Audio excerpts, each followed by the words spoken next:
150.000 евра во кеш и на рака добил Боки 13 во домот на српските композитори Марина Туцаковиќ и Александар Радуловиќ и со тие пари во Милано требало да купи облека и лекови за неа.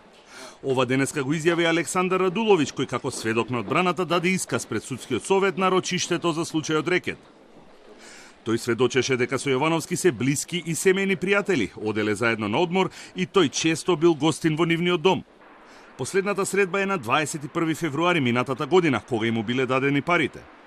Според Радуловиќ, со 150.000 евра, Јовановски требало да купи 7-месечна терапија за српската композиторка, која веќе била нарачана и резервирана, а која чинела 12.000 евра месечно. Тој кажа дека секогаш кога имало потреба го помагале финансиски и на пријателска основа, а така било и при основањето на 1 ТВ, бидејќи имале интерес да го прошират своето влијание во естрадата преку телевизијата. Сумата која ја дале не беше откриена.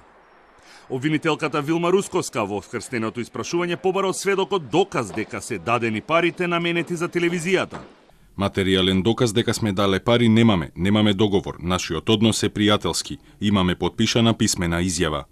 Бранителот на Јовановски, адвокатот Сашо Дуковски, најави дека на следното рочиште, во рамките на изведувањето на материјалните докази, тој ќе презентира слики со кои ќе се потврди дека одземената гардероба не е купена со парите од чантата Луи Витон.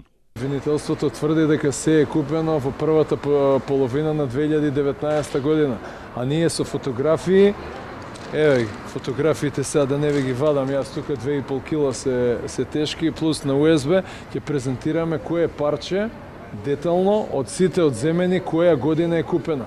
Меѓу материјалните докази кои ќе ги изведе одбраната на Јовановски се и решение за денационализација според кое на неговиот дедо му се исплатени 300.000 евра, потврда за позајмица од фудбалерот Стевица Ристич во висина од 125.000 евра, доказ за добиени 50.000 евра од продаден имот на бабата на Боки Евгенија Лазаревска и неколку купопродажни договори за имот во центарот на Скопје.